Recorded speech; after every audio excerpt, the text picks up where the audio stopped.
Muito bem, gente, eu quero entrar objetivamente na mensagem de hoje. Semana passada nós começamos um seriado que eu espero que termine hoje. Eu acho que vamos fazer com que isso aconteça. Eu chamei de 12 fatos que você precisa saber sobre o sentido da sua vida. O sentido da sua vida. Minha voz é ouvida com clareza, minha dicção tá boa aí atrás, está chegando bem, com clareza? Ok. Está limpinho, o que eu falo você entende com clareza, não?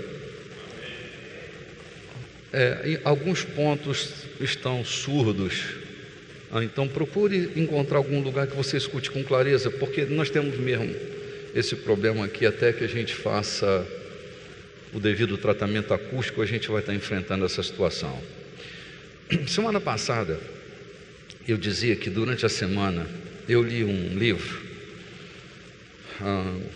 livro muito precioso de um terapeuta que eu tenho muito respeito e muita admiração pela sua terapia. Ele era um psiquiatra, também era psicólogo e um filósofo. Então, a influência da filosofia sobre o pensamento do Dr. Viktor Frankl fez ele ter umas percepções sobre a vida extremamente importantes. Viktor Frankl, ele era contemporâneo de Freud e de Alfred Adler. A relação dele com Freud era tão intensa nas cartas que eu, lendo um pouco da história, numa entrevista concedida, Freud sabia o endereço de Viktor Frankl de cor, era capaz de citar detalhadamente o endereço dele. Se você me perguntar o meu endereço, eu não sei muito bem sei como chegar lá, mas não tenho uma boa memória. Mas a relação era tão intensa, as cartas, o respeito de Viktor Frankl por Freud, de Freud por Viktor Frankl, era um respeito muito grande. Só que Viktor Frankl, por causa desta percepção filosófica do ser, ele descobre uma neurose que vai além do prazer e além do poder. Ele descobre que o homem tem uma neurose que ele denomina de noogênica. A palavra N-O-O, ela no grego fala de espírito. Diz Viktor Frankl que o homem, ele tem um tipo de neurose que desenvolve nele baseado na sua espiritualidade, que é a falta de sentido do ser. Quando o homem não consegue encontrar sentido na vida, a ausência de propósito na sua vida pode desembocar algum tipo de neurose na vida desse indivíduo, que ele classifica como neuroses noogênicas. É uma percepção deste psiquiatra, filósofo e psicólogo, Dr. Viktor Frankl. É claro que eu não estou fazendo uma defesa da sua terapia. Viktor Frankl é o pai da logoterapia, um homem celebrado, inclusive, por Freud e Alfred Adler, que tanto transitaram no mundo da mente humana. Muito bem. Essa ausência de propósito, essa vacuidade, esse sentimento de absurdo que às vezes é desenvolvido na criatura humana, isso quer dizer em mim, em você, quando naquele determinado momento a gente não consegue se encontrar, se localizar, se perceber, se sentir pertencente a alguma coisa. Nesse momento, a gente passa por perigos muito grandes, que é o perigo dos desbussolamentos, a falta de bussolamento do ser. Então a gente fica como uma biruta de aeroporto sem saber exatamente por que é que nós estamos ali, o que é que nós estamos fazendo, se tem efetividade naquilo que estamos fazendo. E no domingo passado, eu vou mais uma vez pedir que você abra sua Bíblia em Jeremias capítulo 1, por favor. Enquanto você está abrindo esse texto, eu quero citar pela enésima vez uma frase de uma pessoa que influenciou muito a minha vida. Deus sabe quanto ele influenciou a minha vida, que é o Dr. Myles Munroe. Ele dizia que pior do que a morte é uma vida sem propósito. Imagina você que todos nós, penso eu, não é? Tivemos em algum momento uma crise existencial. E naquele momento, o desejo de não existir, pode ser que naquele momento, não desenvolveu em nós o desejo de nos matar, mas no mínimo o desejo de nunca ter existido, o desejo de simplesmente ser tragado pela vida, que algum alienígena nos abduzissem naquele momento. Já pensou nessa possibilidade da abdução?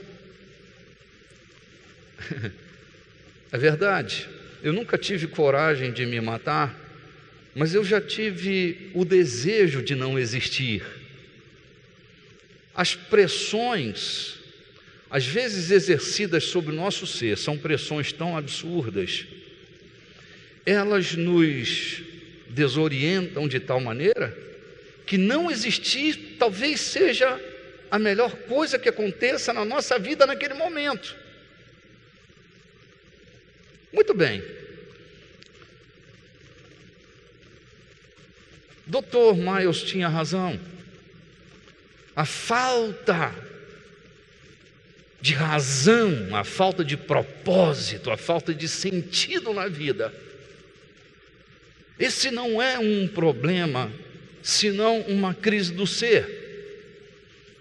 Hoje de manhã eu estava dizendo, você necessita de fé, ainda que não perceba que isto seja uma realidade, como seus pulmões precisam de um bom oxigênio, como seu corpo necessita de um alimento nutritivo para se manter saudável. Você pode não perceber que na sua tridimensionalidade é que a gente se relaciona tanto com o corpo e com a alma, estamos lidando com as necessidades do corpo e com as necessidades da alma, que até nos esquecemos de que somos um espírito.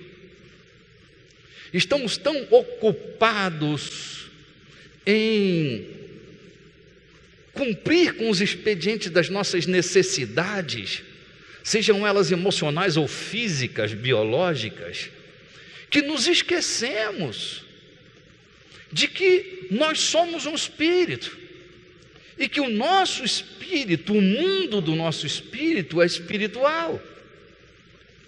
Nos desapercebemos da influência de um Deus que é espírito, que é invisível, mas é real.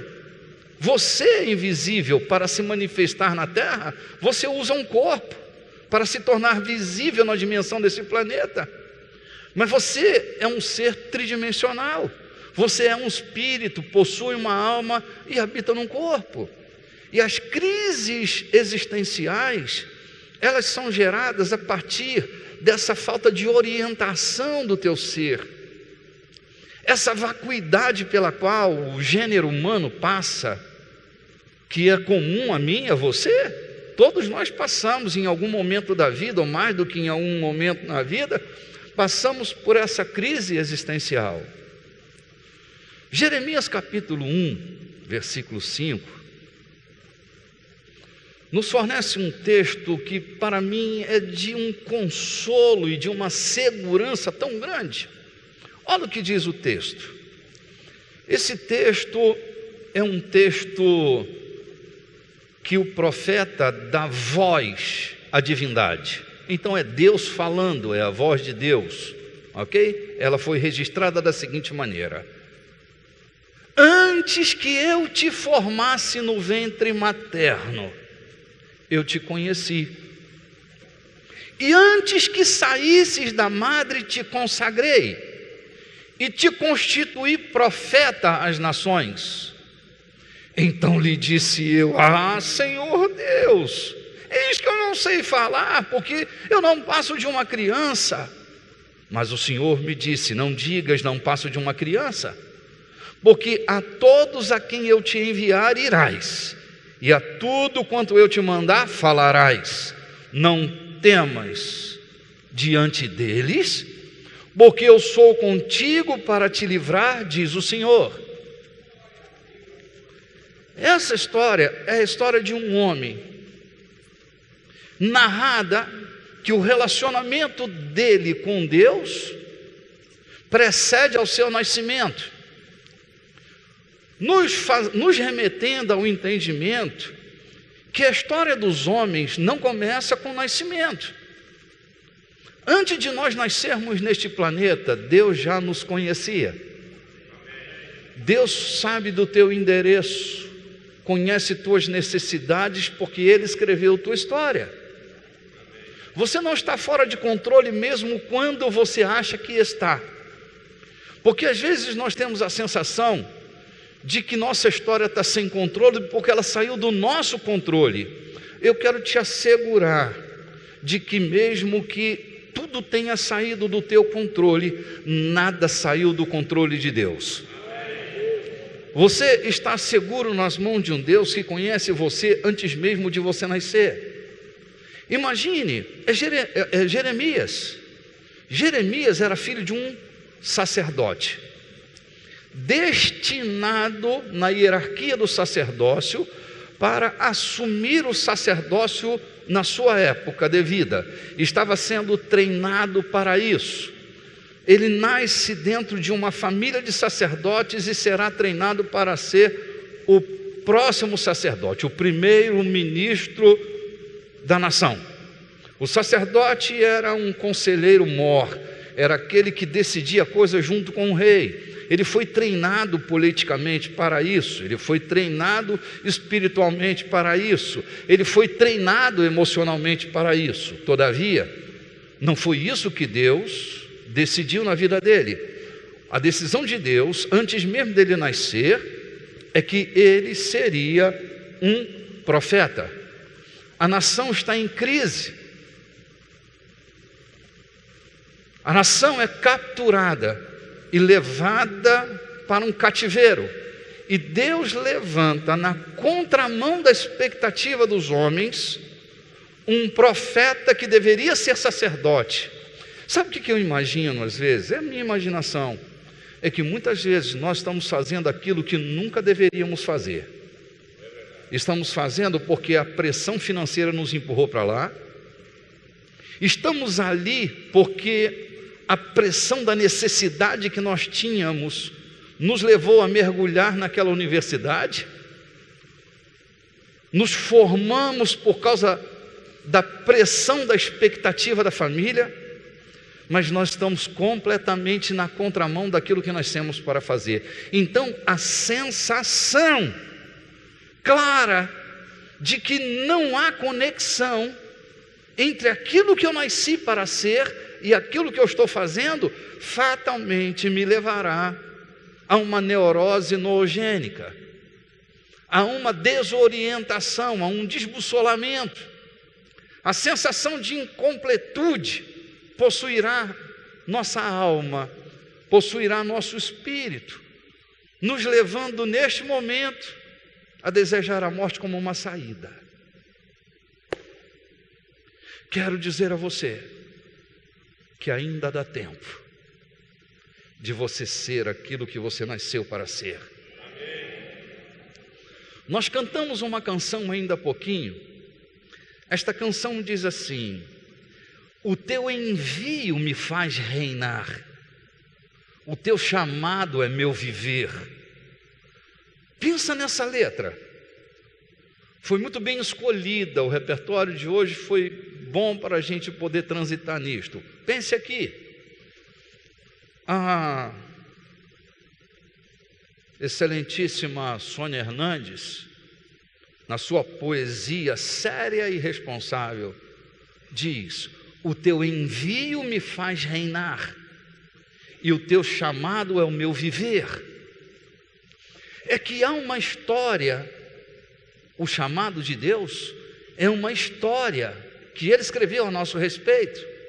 Deus chamou uns para apóstolos, outros para profetas, outros para advogado, outros para professores, outros para mecânicos, outros para pintores, outros para mestres, outros para apóstolos, e assim Deus chamou cada um de nós para uma área específica da vida. Nesse chamado está a nossa vida, que é o encontro com o real sentido da nossa vida. É o perfeito casamento entre o que eu nasci para ser e aquilo que eu sou. Este casamento faz você reinar em vida. Sabe, você está num ambiente que você consegue reinar, mas você jamais reinará sobre um ambiente que você não nasceu para estar ali. Por exemplo, você agirá como um trabalhador, não como um laborador. Porque no ambiente onde você não nasceu para estar, você não labora, você trabalha. Vou voltar aqui ao conceito de trabalho e de labor. Desculpe se eu repito isso mais uma vez. A palavra trabalho, ela nasceu no latim. É tripalium. Pode repetir, por favor? Tripalium, 3 paus. Tripalho era uma ferramenta de tortura usada para exigir de um indivíduo que ele produzisse um resultado determinado. Então, ele era torturado para produzir esse resultado, tripalium. Eu estava pesquisando sobre este conceito e quem conceituou o tripalium disse: graças a Deus essa ferramenta se perdeu no tempo, ninguém sabe nem como era. Mas ela continua toda segunda-feira perseguindo alguns.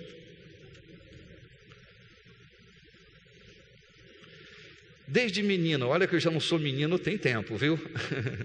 Mas desde menino que eu ouço alguém dizer assim: quem foi que inventou o tripalium? Eu quero descobrir quem foi que inventou o trabalho. Sabe por quê? O trabalho é uma tarefa dura, árdua. E sabe como você faz isso? Você marca o seu cartão na entrada, plim, plum. Agora tem até o digital, tem leitura da íris, mas você está lá, 8 da manhã. Aí quando é 5 da tarde, novamente você está lá, doido para ir embora, porque não suporta fazer o que está fazendo. Aí eu acho que eu vou pregar de costa, que eu não suporto ver você chorar.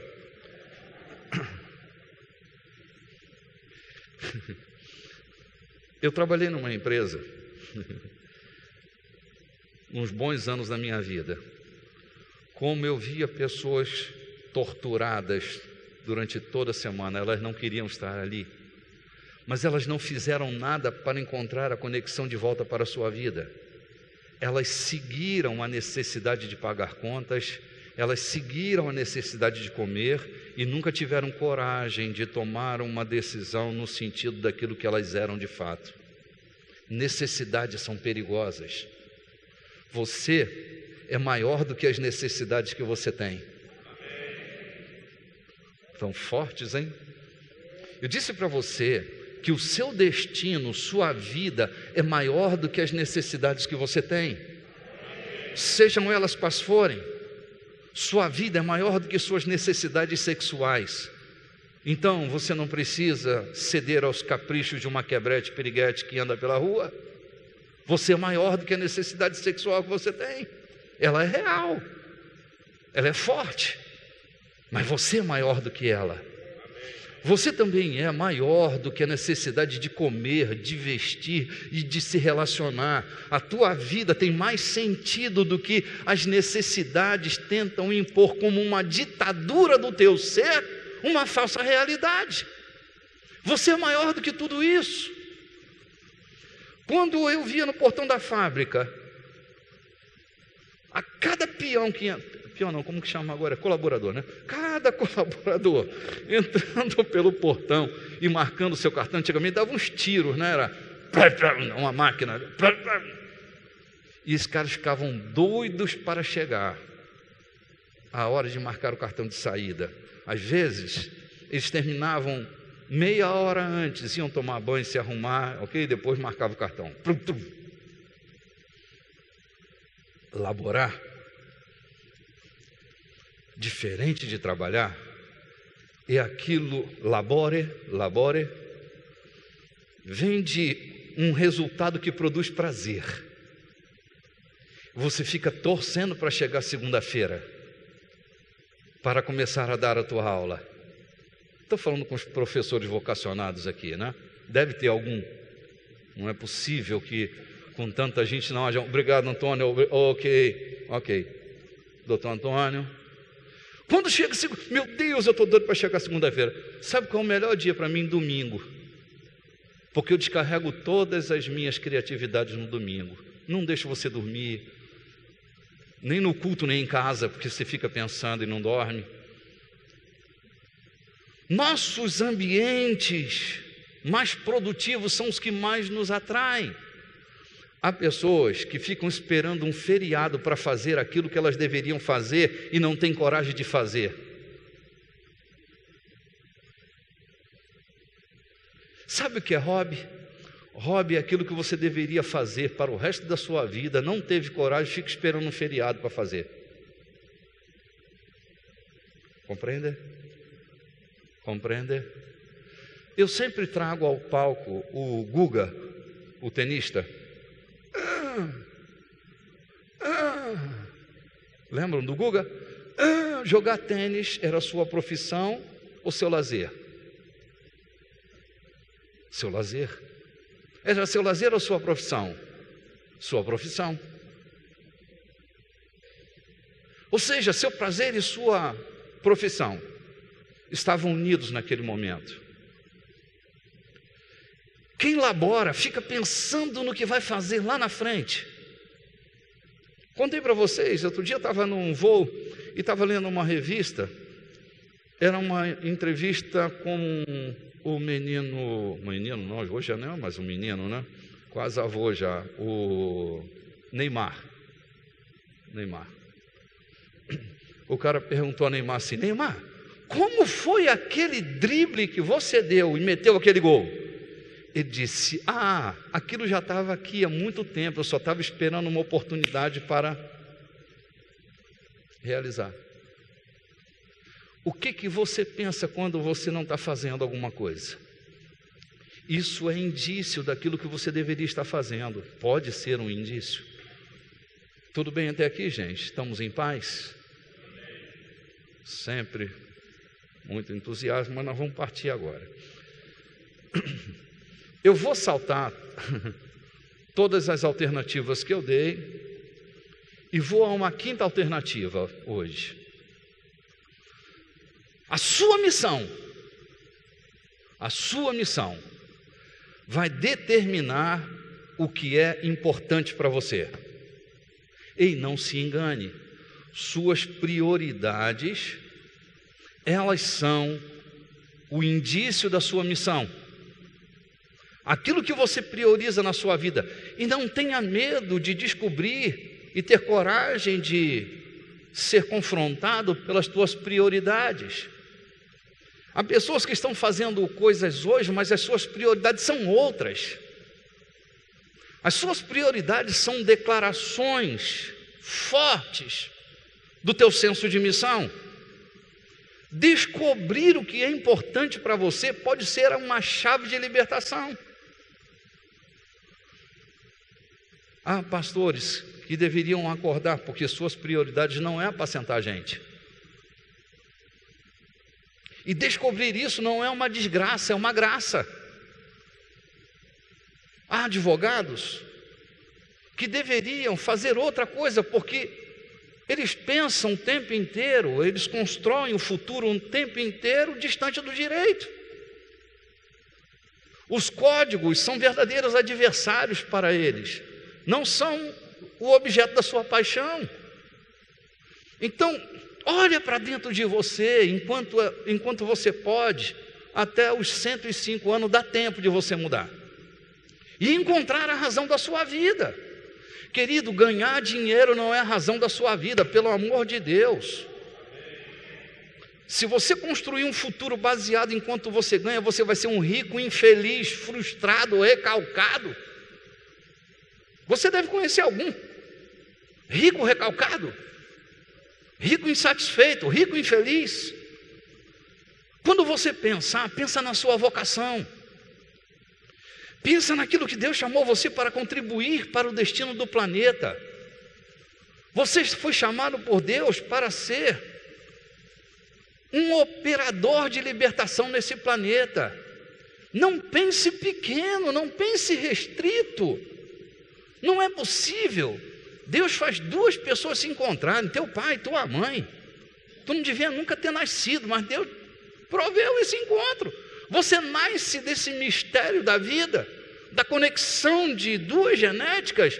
Você foi um cara caprichado, uma mulher caprichada. Olha só, tu é muito bonito. Nem te elogiando, tu abre um sorriso miserável. Abre essa boca, fala alguma coisa. Não é possível. Meu pai, você não vai sair daqui da maneira que entrou. Não vou deixar isso acontecer. O Espírito de Deus vai puxar você. Senão algum fantasma vai puxar teu pé hoje à noite. Mas tu não vai dormir sossegado. Deus caprichou, colocou gente que não gosta de você só para tirar você da zona de conforto. Colocou gente que fala mal de você para você se manter acordado. Colocou adversários para você viver. Ele colocou um tubarão no teu tanque só para você continuar vivo, viçoso, saudável, lutando como um campeão deve lutar. Deus colocou até o diabo para treinar você. Deus foi cuidadoso. Nessa hora, não tem jeito, chama Satanás para dar uma pressão nesse caboclo. Ele precisa se manter só para fazer de você uma pessoa melhor. E você não pula, não salta, não se apaixona por nada. Não é possível, Satanás já está cansado. Não aguento mais, não vou lá não, esse cara não muda.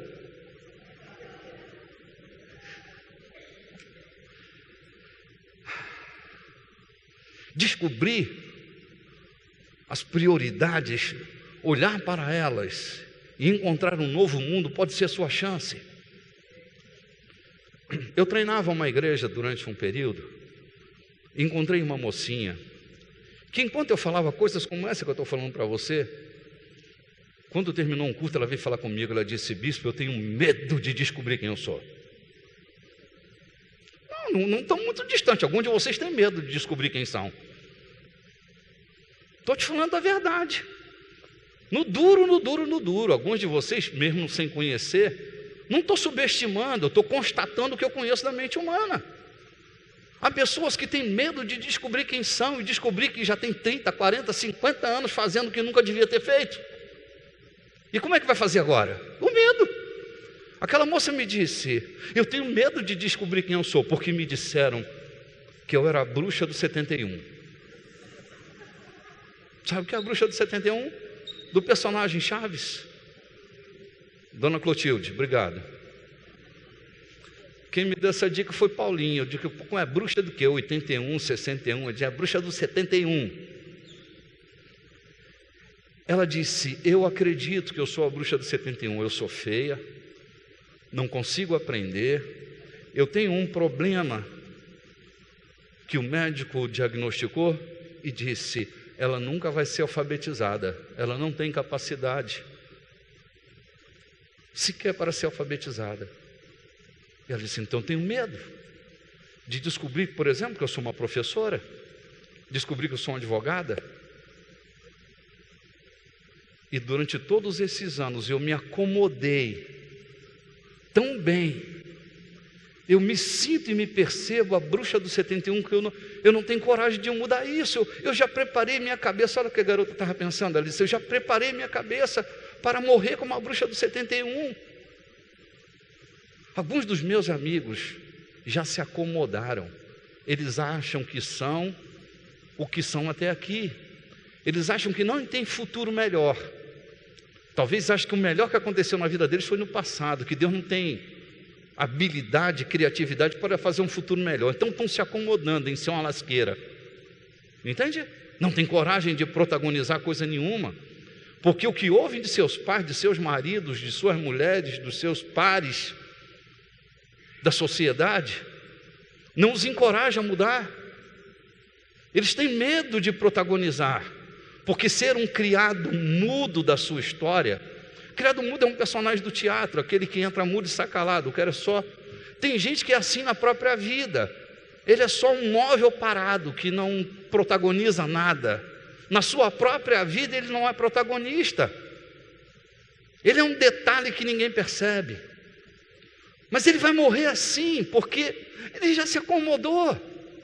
E eu vim aqui bagunçar a sua comodidade, a sua zona de conforto, e dizer para você que você não é a bruxa do 71, você não é uma desgraça, você não é um erro, você não é um acidente, você não é uma tragédia, você é uma obra de arte criada por Deus, desse Deus caprichoso, que desenhou detalhe de detalhe, para fazer de você uma pessoa melhor. Precisa ter coragem de entrar, contrariar. Às vezes, a gente vai contrariar. Se você contraria a maior parte das pessoas que você conhece, se você vai contrariar as pessoas que te amam, porque elas não querem que você mude, ou elas querem que você se torne na imagem daquilo que elas desejam.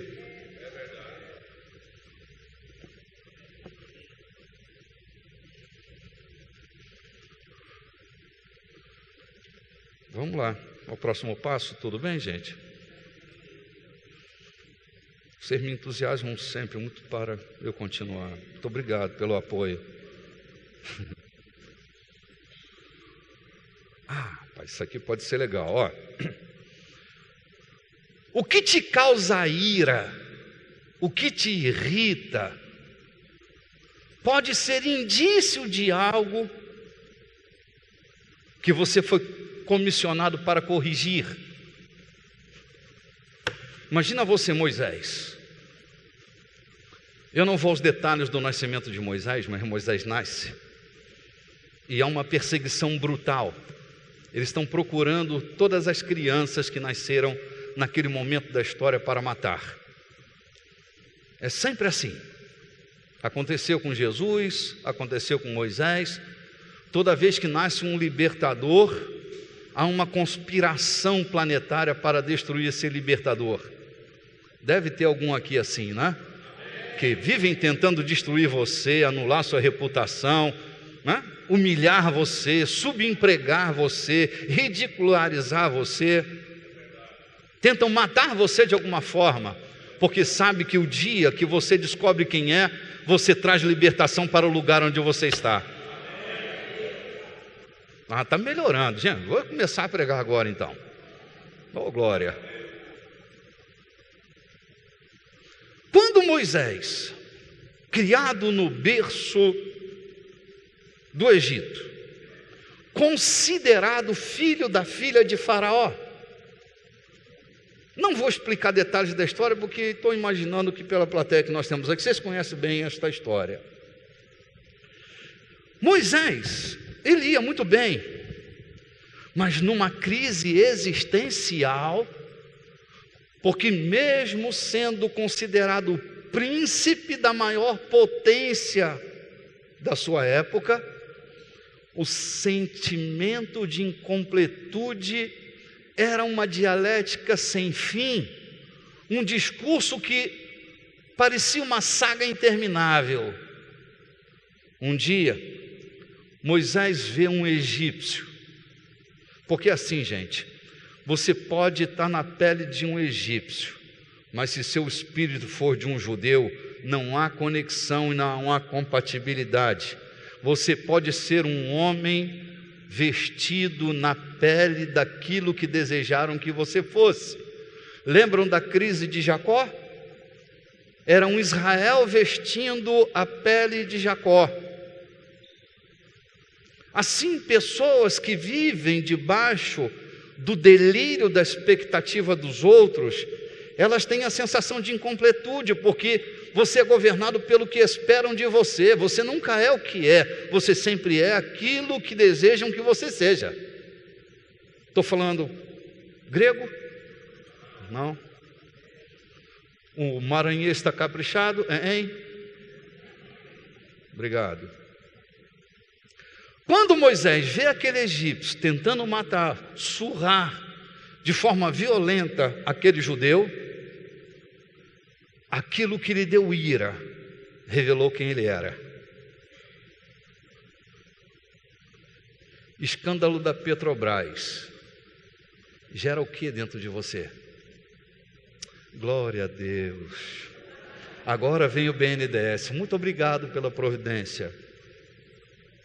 Pode ser que a sua ira mortal esteja declarando o senador que você é.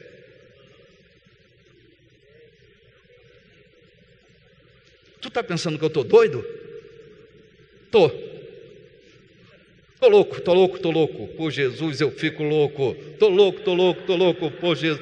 Meu irmão, pelo amor de Deus, aquilo que ira você, aquilo que tira você do sério, aquela criança faminta, aquele doente na fila do INSS, quando você entra no Socorrão 2, os médicos já não conseguem mais.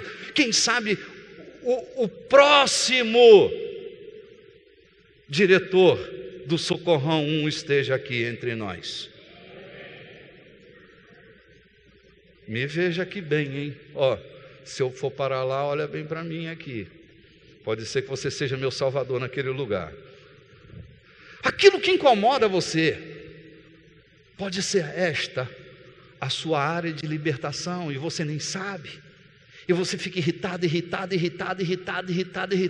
A sua irritação pode ser uma declaração de que você está próximo do seu ambiente de libertação. Você está entendendo, não? Claro. Como é que não vai entender? Vou te dar outra dica aqui. Tudo bem por aqui? Obrigado.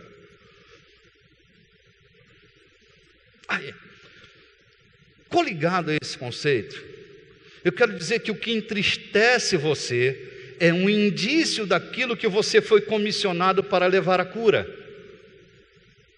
O que entristece você pode ser um indício do teu comissionamento para levar cura.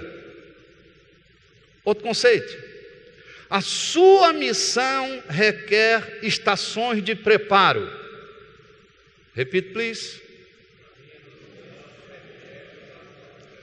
Você passará por estações de insignificância, onde você se vê e se percebe o mais insignificante de todos, mas é uma estação de treinamento. Você passará pela estação da desilusão. Eu, quando comecei a fazer direito, quantos advogados a gente tem aqui? Só dê uma levantada na mão para eu perceber aqui o mundo da advocacia. Outros têm vergonha de ser advogado? O que é que está acontecendo aqui? Ok. Eu, quando comecei a estudar direito, eu tinha tanta ilusão. Eu achava que eu ia trazer solução para o planeta, que nem os ministros do Supremo entendiam nenhum daqueles códigos que estavam ali diante de mim, e eu ia nascer agora para trazer solução. Quando a desilusão tomou conta de mim, eu tive a certeza que eles conheciam tudo, só não tinham a vontade de fazer. Pronto. A casa caiu. Você passará pela estação da desilusão, da decepção, mas passará pela estação da mentoria. Alguém vai ensinar você como é que se faz. Alguém vai segurar na sua mão, alguém vai mostrar com a sua própria vida como é que se faz. Alguém vai dar com a sua própria vida sentido para a tua. Você passará pela estação da restauração e finalmente você vai atracar na estação da efetividade. Portanto, se prepare, não pare no meio do caminho, porque estações a serem percorridas, há um caminho a ser trilhado. Bendito seja Deus. Outro conceito que eu quero compartilhar com você é que a sua missão determina aqueles que vão te celebrar. A sua missão, ela vai determinar aqueles que vão te celebrar. Por exemplo, tenha uma dor de dente e você sabe quem é que você vai ter que celebrar. Um otorrinolaringologista, um dentista. Quem é que te procura? Fica de olho nas pessoas que procuram você, porque você pode ser a solução para a vida delas. Quem é que anda procurando você e para que te procuram? Pode ser que as pessoas tenham mais percepção sobre você do que você mesmo. Eu estou te dando indícios, percepções, para que você tente encontrar o seu lugar. Vou repetir essa história porque ela é muito engraçada, mas é real. Alguns anos atrás, há uns bons anos atrás, uma senhora me disse: Bispo Renato, queria que o senhor ajudasse meu filho. Eu disse: claro, minha irmã, eu acho que ele é chamado para ser pastor. Eu disse: é mesmo? Quais são os sinais que a senhora me dá disso? Ela disse: ele não consegue arrumar um emprego.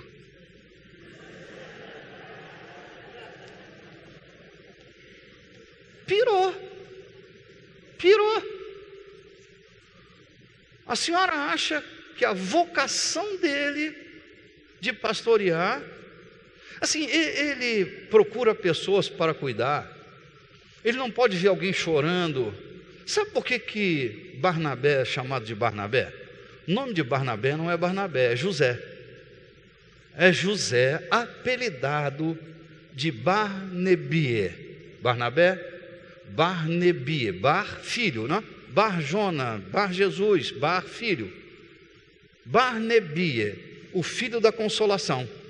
Ou seja, enquanto tinha alguém num cantinho chorando, precisando de consolo, lá estava José. Aí apelidaram-no de Barnebie, o filho da consolação. E eu disse para ela: e qual é o sinal do pastorado do seu filho? Ele junta a gente, ele vai atrás, como é esse negócio? Ela disse: não, é que ele não consegue parar num emprego nunca, ele está sempre desempregado. Não será este um sinal? Eu posso afirmar a você que não. Deus nunca chamou alguém que estivesse fora de uma arena. Deus sempre chama um vencedor. Eu disse domingo passado: abre teu olho, porque no seu maior momento de sucesso Deus chamará você. Alguns de vocês não acreditam no que eu estou falando, mas espere e veja o tempo passar. A hora que você estiver tendo sucesso profissional, topo da montanha, teu coração vai se inclinar, você não vai encontrar mais sentido naquilo. Não é maldição não, filho. Eu estou te dizendo que é assim, bem assim. Tu imagina, se eu fosse um profissional frustrado, coitado de você como seu pastor, você ia gemer na mão desse frustrado. Eu não estou aqui pastoreando essa igreja porque eu sou um frustrado, porque eu sou um desempregado. Eu estou aqui porque eu sou uma pessoa de sucesso. Não, você não precisa acreditar, basta que eu acredite no meu sucesso. Eu sou uma pessoa de sucesso, por isso eu influencio você para o bem. Não fico manipulando você, dando bronca em você como se você fosse uma criança. Minha função é libertar você para a vida, é contribuir para o teu crescimento. Você nasceu para viver no topo da montanha. Você não nasceu para ser um Zé Ruela, um coitadinho, um miserável. Você nasceu para ser uma pessoa bem-sucedida. Deus cria homens e mulheres para o sucesso. Deus não criou você para o fracasso. Deus não criou você para viver uma vidinha medíocre.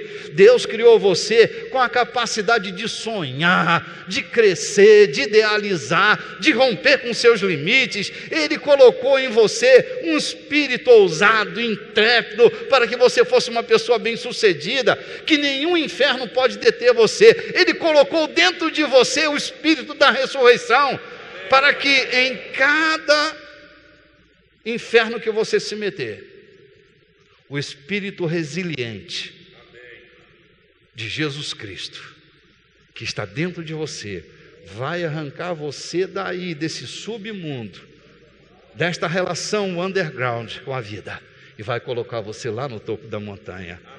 Essa é a sua missão: reinar, triunfar.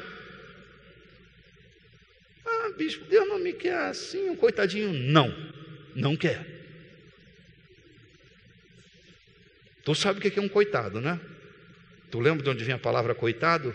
Vem de coito, filho. Jamais. Fora. Eu sou filho do êxito. Você é filho de um ser exitoso, de um Deus que nunca teve um plano seu frustrado, que tem plano A, plano B, plano C, está tudo tá tudo na mente do Altíssimo antes que aconteça. O Cordeiro, por exemplo, foi morto antes da fundação do mundo. A morte de Jesus não foi um improviso de Deus, não foi uma crise divina. O Cordeiro foi morto antes que houvesse homem, antes que houvesse pecado. Ele providenciou solução para a sua vida. Deus é um Deus de êxito. Você é filho do êxito. Amém. Oh, Jesus, está acabando meu tempo.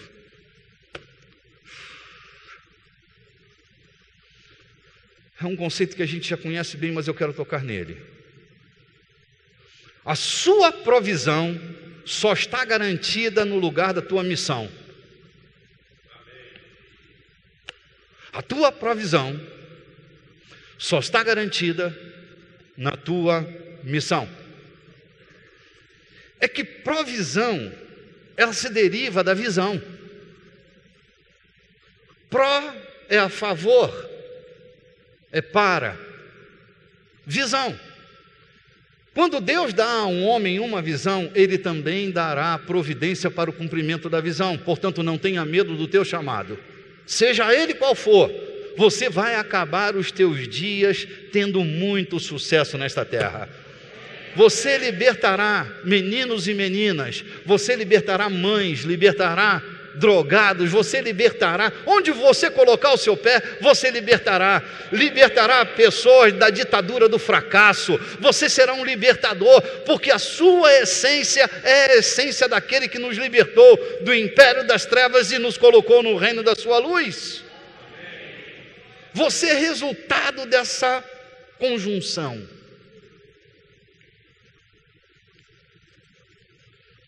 Último conceito meu, termino aqui. Sua missão sempre será resolver um problema. Então não fuja de problemas. Quero mandar meu abraço fraterno e muito afetuoso para todos os ouvintes da Rádio 92.3. E aqui nós terminamos nossa transmissão ao vivo para todo o estado do Maranhão. Shalom a todos vocês. Deixando a rádio que ficou, voltamos aqui. Queridos, sua missão sempre será resolver um problema. E quanto maior o problema, maior será a sua promoção. Pense nisso, pelo amor de Deus. Eu sei que tenho repetido isto, mas eu quero ter certeza que isso tenha entrado dentro de você, que isso tenha virado vida dentro de você, que não seja um conceito que você fique flertando com ele, mas que seja um conceito que criou aliança dentro de você. Você nasceu para resolver um grande problema. Portanto, não fuja dos problemas que aparecem na sua vida. Essa pode ser a sua melhor oportunidade. Aparece um problema, você chora. Aparece um problema, você muda de seção, de setor. Acontece um problema, você muda de casamento. Você enfrenta um problema, você muda de igreja. Você enfrenta um problema, você muda de cidade. Enfrenta um problema, você muda de nome. Enfrenta outro problema, você muda de estado, de país. Meu irmão, a solução da sua vida não está no aeroporto dessa cidade. Esqueça. A solução para a sua vida não está nas malhas rodoviárias desta cidade. A solução para a sua vida não está no porto de Itaqui. Esse pode ser um escapismo para a sua vida. A solução para a sua vida está em você se erguer e cumprir os desígnios de Deus para a sua história. Viva com intensidade. Comece a se perceber dentro deste planeta onde Deus quer que você solucione. Seja um solucionador. Solucione um drama dentro do seu trabalho. Quando todo mundo foge, se apresente. Trabalhe até meia-noite, até as 2 da manhã. Ou então você será como qualquer escravo que fica esperando a hora de marcar o ponto e tomar sua caneca de sopa. Não labora, não traz solução, não traz libertação para a terra. Quer aumento de salário, mas vive como um escravo. Querido, há um momento que a gente precisa botar a mão na consciência e descobrir que, do jeito que a gente anda às vezes, eles podem contratar 2 mais baratos que nós. O que justifica o aumento do teu salário é a solução que você traz. Ei, nós estamos no mundo capitalista. Se você não tem bonitas pernas torneadas, pele morena, olhos verdes, cabelos sedosos, desconfie, você não está ali porque gostam de você. É porque você traz solução ou não traz solução para aquele lugar. Seja um solucionador. Pessoas raras. Lembra do sistema da raridade? Pessoas raras são melhor remuneradas. A raridade define remuneração. Seja um libertador. Se tirarem você dali, muda alguma coisa? Melhora ou piora? Se tiram você dali e botam você no outro lugar, aquele ciclo melhora ou aquele ciclo piora com a tua ausência? Eu posso te garantir que ele melhora com a saída de alguns, porque eles não acrescentam nada. De repente a gente trabalha com gente assim, que melhor que não tivesse ali, porque traz problema, traz tensão, porque não produz solução.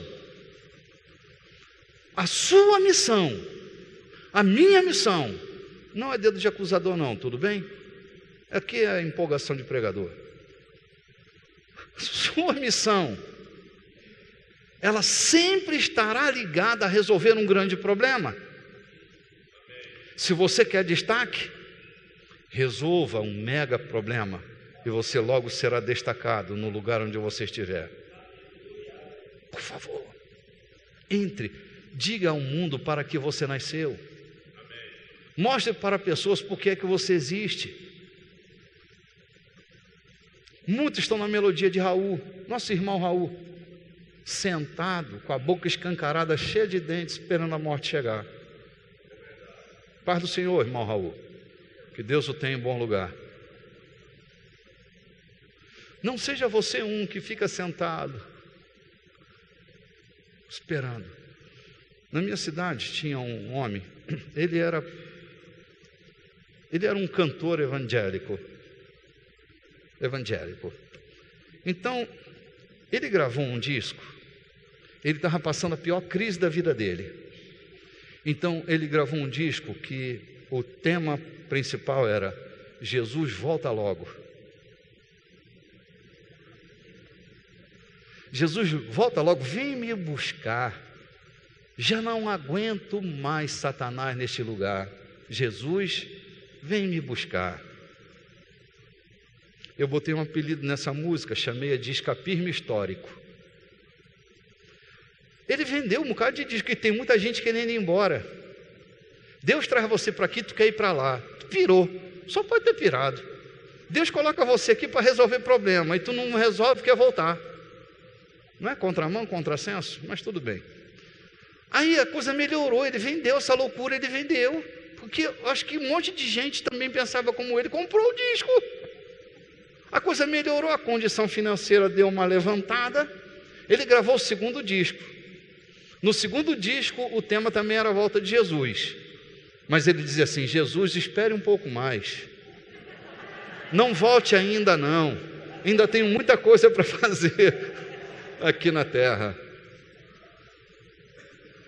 De qual time que tu faz parte aí? Do disco A ou do disco B? Não, é uma pergunta retórica. Você deve responder para você mesmo. Não fuja. Não fuja dos seus problemas. A maior crise que você vive hoje. Eu estou te dando uma dica forte, que você não quer ouvir, mas eu vou te dar. Eu vou chamar Cláudio Duarte para pregar aqui, você ri mais com ele, e de repente isso dá um lenitivo, né? Eu estou falando sério, tu não quer me ouvir, mas eu vou falar ainda assim. Aquilo que hoje te irrita, tira você do sério, pode ser a arena do teu sucesso. Pare de loucura, presta atenção nos sinais. Aquilo que mais te incomoda hoje, aquilo que é um elemento reducionista na tua vida, aquilo que te humilha, aquilo que te esbofeteia, aquilo que arranca você do sério. Pode ser que grandes ministérios surjam do meio dos escombros. E Deus está mostrando para você o tempo inteiro, no meio da sua crise, onde é que você tem que se tornar bom. Eu vou te dizer uma coisa, eu vou terminar aqui, tudo bem? Pode me ouvir mais uma historinha? Obrigado, querido, obrigado. Sabe qual era minha maior revolta? É que eu não conseguia falar para as pessoas nada. Negócio de grupo, de escola, grupo. Tudo que eu fazia era abraçar minhas amiguinhas, elas faziam todo o trabalho, porque eu não conseguia falar nada para o público. E eu fui passando, mas aquilo me dava uma angústia. E naquele tal dia que eu te falei, que Deus me chamou, eu estava ali fumando aquele cigarro de maconha, e o Espírito Santo me disse: eu quero você pastoreando minha igreja. Opa. Tem alucinógeno nesse cigarro, deve ser. Eu ouvi Deus falar comigo.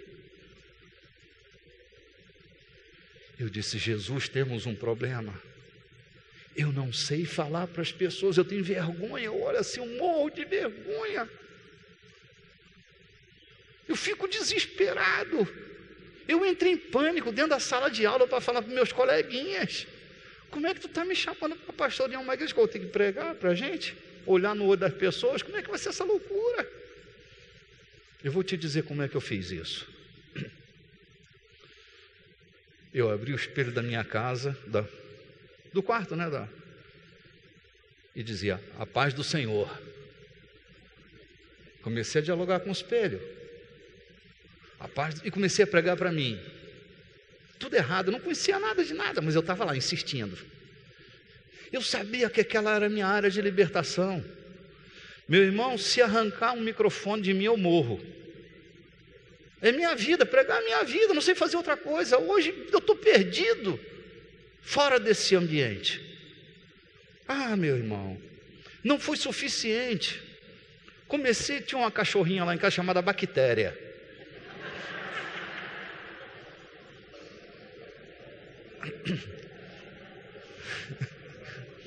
eu vinha chapado de um baile. Tu não estava comigo quando eu achei aquela cachorrinha, bactéria, na Rua do Valão?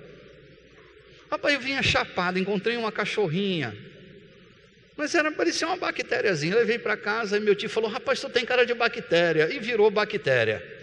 Mas a bactéria foi minha primeira ovelha.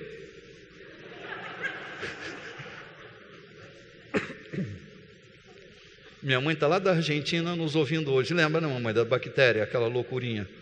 E eu ensinava para a bactéria: bactéria, Jesus morreu para te salvar. E tal. O pastor disse assim: tem vaga lá no manicômio judiciário. Quem vai? Só tem maluco, meu irmão. Vou lá. Ninguém vai entender nada mesmo do que eu estou falando. Foi eu. Eu cantei lá, olha só uma música que eu cantava lá.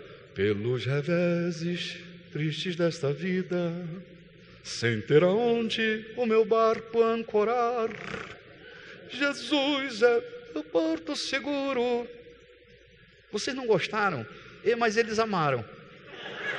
Era tudo pirado. Ah, meu irmão, lá eu me esparramei. Tinha uns que, enquanto eu pregava, eles comiam um mosquito. O mosquito... Essa cena nunca saiu da minha cabeça. Eles só iam para ali porque se sociabilizavam. Mas, cara, aqueles caras foram minha inspiração.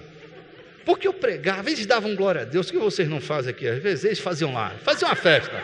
Aleluia, glória a Deus. Era tipo assim, partida de futebol. Tu dá o chute e todo mundo sai correndo. Não precisa nem pregar depois mais nada, que ninguém escuta nada mesmo. Porque Jesus, glória a Deus. O tempo fechava. Meu irmão, eu fui treinar. Eu sabia que eu tinha que vencer minhas limitações. Eu sabia que eu era um fracasso. Primeira vez que eu preguei num culto de 15 anos, eu cheguei lá, nunca coloquei um terno na vida. Aquele dia eu botei um palitozinho, uma calçazinha que tremia quando o vento batia. Eu só usava calça jeans, meu irmão, largada, suja. Aí cheguei lá, pregando. Foi um fracasso. Pensa num fracasso. Instrução da minha mãe: lê um salmo, filho. E que o salmo falar, está falado. Eu disse: é assim, mamãe?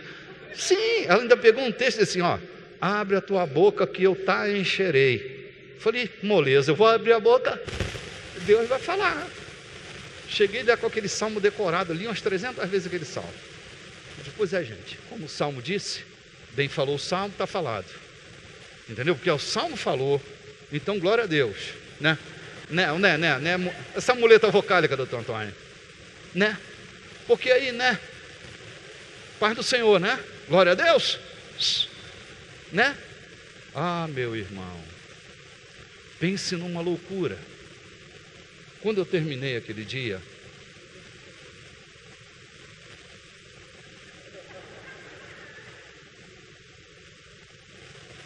naquele dia, que eu não preguei nada, não falei coisa com coisa, não tinha começo, meio e fim, não tinha eira nem beira. Quando eu desci, um irmãozinho, eu me lembro muito bem daquele santo irmão, vou omitir o nome que ele pode estar assistindo, e disse: meu filho, que mensagem! Ao invés de me jogar para cima, me oprimiu mais ainda. Porque eu pensei: está mentindo esse velho. Mentira. Mas eu não desisti. Eu não parei. O que te limita? O que te esbofeteia? O que te reduz? O que gera essa confusão dentro de você? O teu envio te faz reinar. Fora do teu envio você não reina. O teu chamado é teu viver. Você se aparta do teu chamado e quer continuar vivendo, você vai existir, mas não vai viver. Precisa criar essa conexão. Não desista só porque está difícil. É assim mesmo. Se você quer um grande ministério na sua vida, você vai enfrentar grandes problemas. Se você quer ser um grande profissional, prepare-se para enfrentar grandes resistências. É desse jeito. Não tem outro jeito. Acabou. Terminei. Pelo amor de Deus, não me deixe falar com as cadeiras hoje. Há algumas decisões que você precisa tomar na sua vida e precisa tomar hoje, porque amanhã você não vai tomar. Eu quero orar com você, que essa noite decide levantar a cabeça. Eu vou fazer o meu caminho de volta para mim mesmo. Eu vou atrair sentido para a minha vida. Eu não suporto mais viver como eu estou vivendo. Quero, sem sensibilizar você, mas chamar a razão, que você se aproxime de mim essa noite. Quero orar junto.